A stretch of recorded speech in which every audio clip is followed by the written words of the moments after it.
So today I'm looking for my Holy Grail lens for the Nikon system. Now, I love the 51.8. I use it all the time for just about everything. I love it, but it's not that, oh, wow kind of lens. I remember my first holy cow, Holy Grail kind of lens, believe it or not, was a 35 to 70 2.8 push pull zoom lens. It was by Nikon. It was when I saw that, the pictures come off that, because I was darkroom back then, film, and when I first brought up one of the first images in the darkroom, I was just like, oh wow, like this lens is amazing. And I used it for everything back then. I went through all the D1, the D2, the D3, but when I saw the images from the Canon 50 millimeter 1.2, I literally got that system just because of that lens. You know, you can pick the photos out of a crowd with that lens like that. It was just something special. It wasn't sharp. It wasn't fast focusing. It was a slouch, but the images you got from it, you could just know it was the Canon 50. That was special to me. And I love that lens. I still own that lens to this day. But for the Nikon system, I really never had that because it's just been a workhorse for me. Now, I just wanted something that would give me that look, that wow, that just anyway, that's why I'm trying the 51.2 today. I've never tried it before. I want to try it. I just hope this is the same feeling I got with that Canon 50. I think it may be, but I don't know. It's big and heavy. There's no getting around that. Not a big deal. I have this grip on the bottom of the Z7 II, which this I love. I don't know why they never sold this in the US. They only sold it in Japan, but I love it for the system.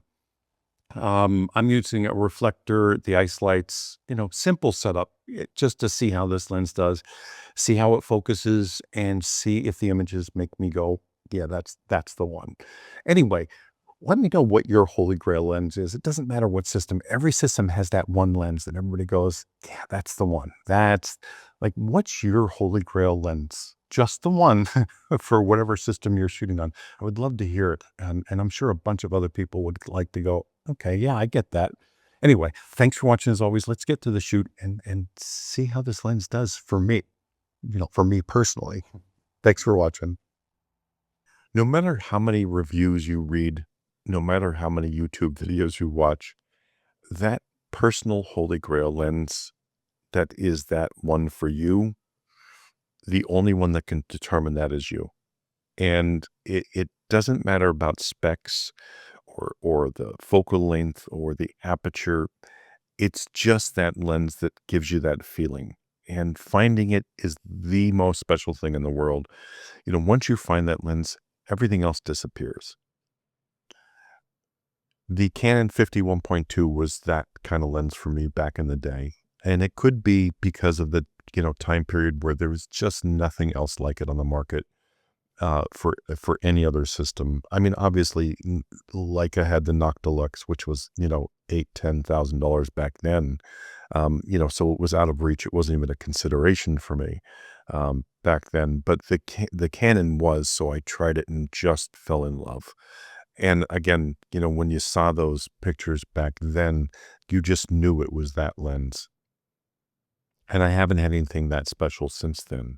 Now, on the Fuji system, believe it or not, my go-to and an almost Holy Grail lens was their 50 millimeter f2, the original Fujicon little tiny lens. It was just magical to me.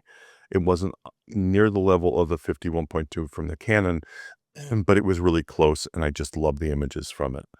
And again, on the Nikon system, now I've had Nikon Z6, Z7 since they came out, and the 50 millimeter 1.8 was just amazing to me. Now, amazing isn't that God tier magical lens, that Holy Grail lens. It was just a spectacular lens. So I'm really, ever since I started using the mirrorless on Nikon, I wanted to find that lens, but they put out lenses for quality and reliability, and they did it in a spectacular way. And there's, I mean, it doesn't matter about the body or the system. Like I said, that lens, when you find it, no matter what system it is, you'll know it. and you'll know it by the images. There's just something magic in the images when you find it. And it's better than any system, any features that you have on your camera body. That one special lens will just move you to, I don't care what my body does or what its capabilities are. I just care about the images I get because of this lens. So trying this 50 millimeter 1.2, like this has been on my bucket list for a while, and I just couldn't wait to try it and see how it did and see if it gave me that feeling, because lenses today aren't like the Canon 51.2, because that lens had something special, and today everything is perfection. So my biggest fear when I got this lens is it just going to be that perfect lens, digital, sharp, nothing there kind of lens. And I shoot people. Autofocus, really not that big of an issue for me. I use the Z6, Z7, and the version 2s for professional hockey for years and for professional basketball. I didn't have a problem with the autofocus. It's not perfect. It's not on the level of Sony's or the new Nikons or the Canons, but even like this is what I'm shooting now, mostly studio and people. I never have people run towards me in a zigzag kind of way to test the focus, or that's not how I shoot. And I don't have that at events either. People just don't do that. They just walk, or, I'm not shooting sports, so I'm not worried about that type of thing. The Z7 II autofocus is just fine for me. And, I've heard people say that the 51.2 is not as quick as other lenses. Now, I found, because I'm using dimmer lights, and I'm doing this for a reason.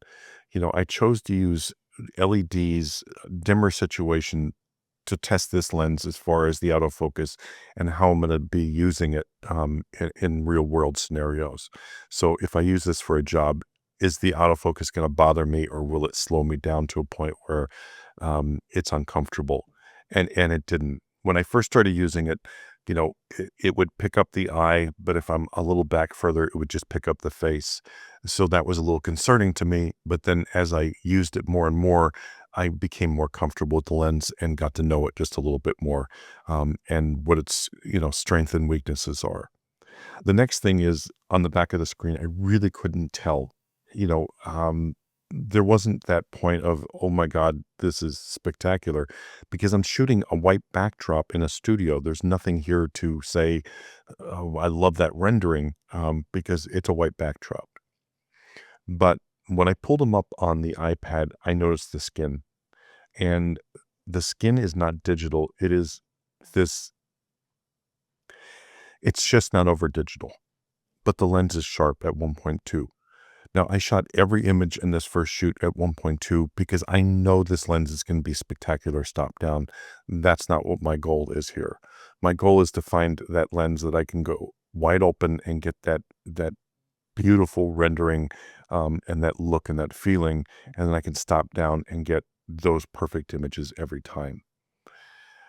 Weight, size, it didn't play into this, because, again, once you find that lens that's special to you, nothing else is going to matter. Even with your camera system, it doesn't matter what features are on that camera, what it can do, what it can't do. When you find that lens, nothing else matters, because the images are so special to you. That's what matters. And I can't wait to hear what everybody's Holy Grail lens is, if you did find it or if you didn't find it. Believe me, like I said, it's been a long time, and I haven't found one for the Nikon system. I'm hoping until now. Now, I'm going to have to do quite a few more shoots with this, and, outside shoots, to really see what this lens does. But out of the gate here with this shoot, and we tried to make this as boring as possible, because I wanted boring images to see if I got that feeling, rather than, oh, these are spectacular images, because I used creative lighting, and I wanted that just boring to say, I love the images because of the skin quality, the skin rendering, the sharpness, the fall off. The fall off is beautiful. The skin rendering is beautiful. It's not overly digital. that's special to me so far. So hopefully the next shoot, it's going to give me that, okay, yeah, this is the one kind of feeling. Anyway, let me know what yours is in the comments below, and I'm sure everybody else will want to hear it too. But thanks for watching as always. I know this was a personal journey for me, but I appreciate you being here, and I would really appreciate your input. Thanks for watching.